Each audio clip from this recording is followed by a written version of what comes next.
جب یہ باتیں جب چل رہی تھیں آقا علیہ الصلوۃ والسلام نے جب یہ کہا تو حضرت صحابہ اکرام رضوان اللہ تعالی علیہم اجمعین نے بڑی خوشی کا اظہار فرمایا، اور آپ نے فرمایا کہ یہ تو بہت اچھی بات ہے کہ حضرت شمعون نے 1000 ماہ اس طرح سے عبادت کی۔ یا رسول اللہ صلی اللہ علیہ وسلم، ہماری تو عمریں بہت کم ہیں اور ہمارا بہت سارا وقت تو کھانے پینے میں چلا جاتا ہے، بہت سارا وقت جو ہے کمانے میں چلا جاتا ہے، بہت سارا وقت ایسے ہی گھر کے کاموں میں چلا جاتا ہے، تو ہمارے پاس تو اتنی عمر ہے نہیں اور نہ ہم اس طرح سے عبادت کرنے والے ہیں۔ تو اس کا مطلب یہ ہے کہ بنی اسرائیل کے ولی تو ہماری عبادت سے بڑھ جائیں گے، ہے نا۔ صحابہ اکرام نے یہ خواہش ظاہر کی اور تھوڑے غمگین ہوئے، تو آقا علیہ الصلوۃ والسلام بھی تھوڑے غمگین ہوئے اور آپ پریشان سے نظر آئے۔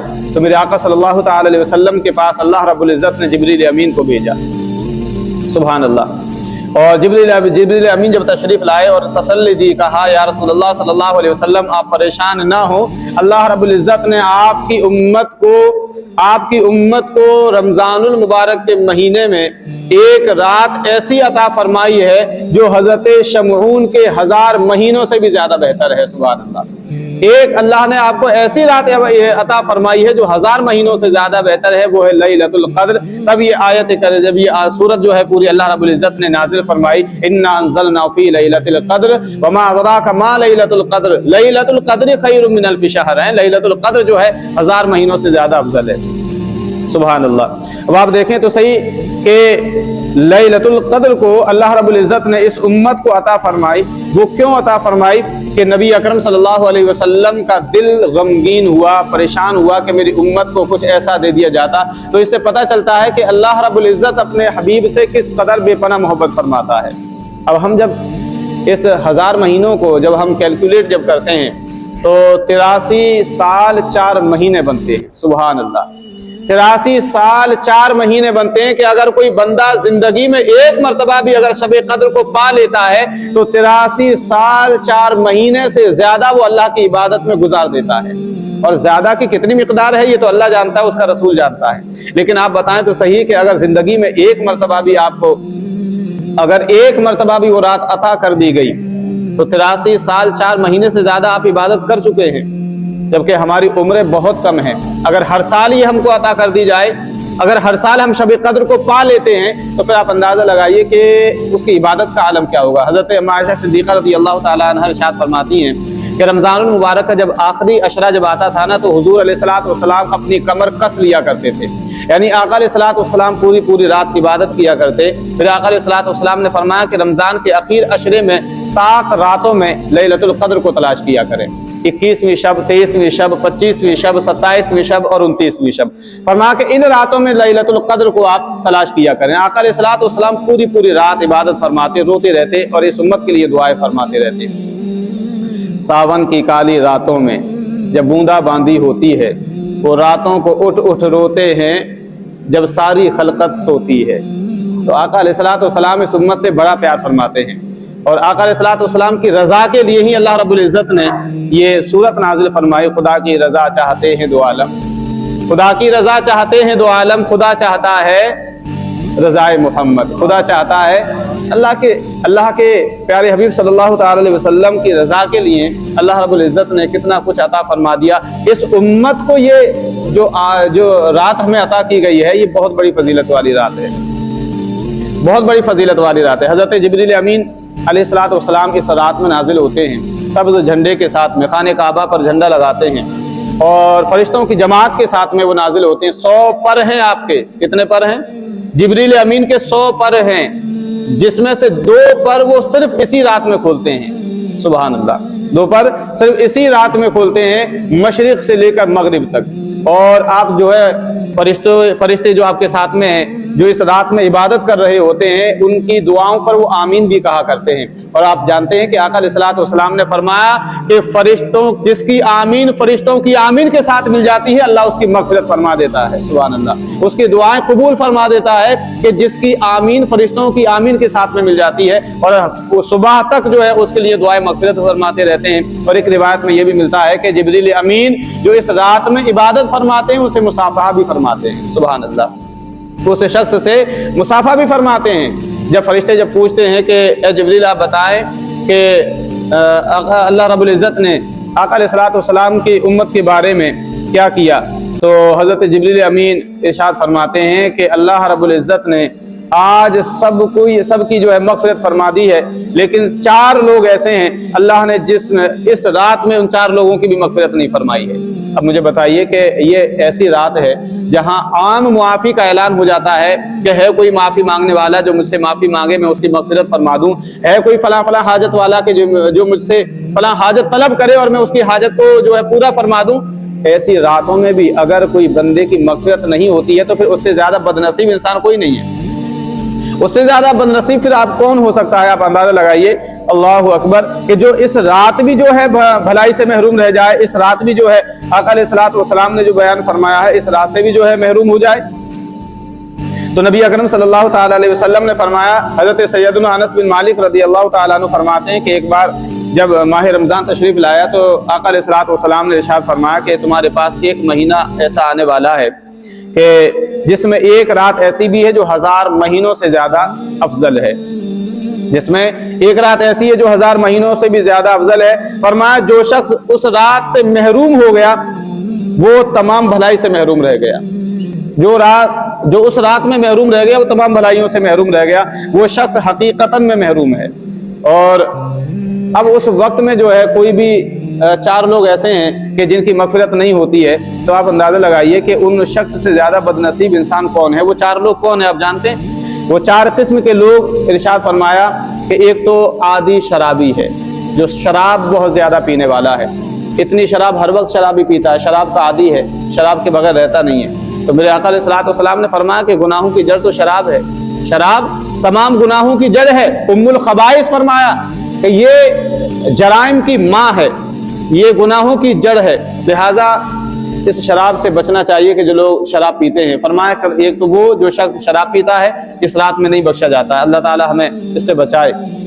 اور دوسرا وہ کہ جو والدین کا نافرمان ہو، جو والدین سے نافرمانی کرنے والا ہو، والدین کا دل دکھانے والا ہو، اپنے ماں باپ کی قدر نہیں کرنے والا، ماں باپ سے بدتمیزی سے بولنے والا، گالیاں دینے والا، ان کا ادب نہیں کرتا ہے نا۔ فرمایا کہ جو والدین کا بے ادب ہے، نافرمان ہے، اللہ اس رات میں اس بندے کی بھی مغفرت نہیں فرما دیتا۔ اللہ اکبر۔ اب اندازہ لگائیے کہ والدین کی قدر کرنا اور والدین کو ناراض کرنا کس قدر جرم ہے کہ اس لیلۃ القدر میں بھی اس بندے کی معافی نہیں ہوتی ہے۔ تو اگر والدین ناراض ہیں، والدین آپ سے روٹھے ہیں، تو پہلے جائیے ان کو منائیے، ہاتھ چومیے اور والدین سے معافیاں مانگیے۔ والدین کو راضی کرنا ضروری ہے، قسم خدا کی آپ حج بھی کر کے آ جائیں، ساری رات عبادت میں لگے رہیں، ساری رات سجدے میں پڑے رہیں، پورا قرآن بھی آپ پڑھ لیتے ہیں، لیکن والدین ناراض ہیں تو ایک نیکی آپ کی قبول نہیں ہونے والی ہے۔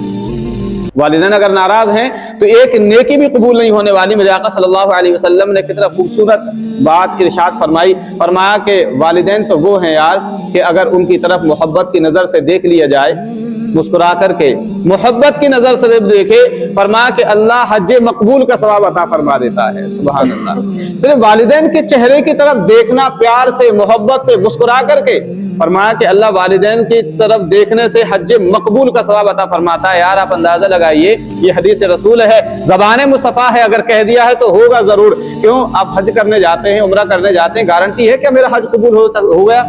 گارنٹی ہے کہ میرا عمرہ قبول ہوا ہے؟ اب بتائیں، کوئی گارنٹی دے سکتا ہے؟ نہیں دے سکتا ہے کہ میں حج کر کے آیا ہوں، اتنی مشقتیں میں نے جھیلی ہیں، پریشانیاں جھیلی ہیں، میں نے اتنی پریشانیاں اٹھائی ہیں، میں نے حج کیا ہے، میرا حج قبول ہو چکا ہے، کوئی گارنٹی دے سکتا ہے؟ نہیں۔ لیکن زبان مصطفیٰ گارنٹی دے رہی ہے کہ اگر آپ اپنے والدین کی طرف نظر محبت رکھتے ہیں اور محبت کی نظر سے دیکھتے ہیں تو حج مقبول کا ثواب عطا فرما دیا جاتا ہے۔ حج مقبول کا، جو قبول حج ہو چکا ہے، اس کا ثواب عطا فرما دیا جاتا ہے۔ والدین کی عظمت کو سمجھے میرے یار، والدین کی قدر کریں، اور فرمایا کہ وبالوالدین احسانا، والدین کے ساتھ میں حسن سلوک کریں۔ والدین تو وہ ہے کہ ان کی رضا میں اللہ کی رضا ہے، ان کی ناراضگی میں اللہ کی ناراضگی ہے۔ فرمایا کہ ماں کے قدموں تلے جنت ہے اور والد جنت کا دروازہ ہے، تو دروازے سے تو ہو کر کے جانا ہی ہے۔ تو والد بھی اگر ناراض ہے تب بھی ٹھیک نہیں ہے، ماں ناراض ہے تب بھی معاملہ خراب ہے، دونوں کو راضی کرنا ہوگا۔ لیکن یہاں معاملہ جو ہے اس کے بالکل برعکس نظر آتا ہے کہ بچے اپنے والدین کی قدر ہی نہیں کرتے۔ اگر چاہتے ہو کہ اللہ آپ کی عبادت کو قبول کرے، اللہ آپ کے روزوں کو قبول کرے اور اللہ آپ کو جو ہے بخش دے اس رات میں، تو پہلے والدین کو راضی کر لیں۔ ہے نا, اگر چاہتے ہو تو پہلے اپنے والدین کو راضی فرمائیں. اور فرما تیسرا شخص وہ ہے جو قطع رحمی کرنے والا ہو, رشتہ داریاں توڑنے والا ہو, رشتہ داریوں سے تعلق ختم کرنے والا ہو. فرما کہ اللہ رب العزت ایسے شخص کو بھی اس رات میں معاف نہیں فرماتا ہے. یہ جو رشتہ داری ہے نا, کل قیامت کے دن اللہ کی بارگاہ میں جھگڑا کرے گی, مولا جس طرح سے اس نے دنیا کے اندر مجھ سے دوری اختیار کی تھی, اللہ آج تو بھی اس سے جو ہے دوری اختیار کر لے, آج اس کو بھی دور قطع تعلق کر دے. اور چوتھا وہ شخص ہے جو اپنے دل میں کسی مومن کے لیے بغض اور کینہ اور حسد رکھنے والا ہو, ہے نا. یہ بہت بری بیماری ہے جو چھپی ہوئی ہوتی ہے دل کے اندر, لیکن دل کی بہت خطرناک بیماری ہے. کسی کے لیے اپنے دل کے اندر بغض نہ رکھیں, کینہ نہ رکھیں, حسد نہ رکھیں, ہے نا. تو یہ جو اللہ رب العزت نے یہ رات ہمیں عطا فرمائی ہے شب قدر, یہ بہت فضیلت والی رات ہے, اور اس امت پر یہ احسان ہے آقا علیہ الصلوۃ والسلام کا کہ اللہ نے اپنے حبیب کے ذریعے ہمیں یہ رات عطا فرمائی. تو اس کا فائدہ اٹھائیں, گناہوں سے معافی مانگیں, اللہ رب العزت کی بارگاہ میں ساری رات عبادت کریں اور اپنے گناہوں کی معافی مانگیں. اللہ رب العزت معاف کرنے والا ہے. اللہ تو وہ ہے کہ بندہ اگر اپنے گناہوں سے سچے دل سے اگر معافی مانگ لے, اور اگر اس کی بارگاہ میں شرمندگی کے ساتھ میں اگر آنسو نکل آتے ہیں تو اللہ ان آنسوؤں کی لاج رکھ لیتا ہے اور بندے کے گناہوں کو معاف فرما دیتا ہے. سمجھ رہے ہیں, اللہ اپنے بندوں سے بہت پیار فرمانے والا ہے. اللہ تبارک و تعالی ہمیں اس پر جو ہے عمل کی توفیق عطا فرمائے.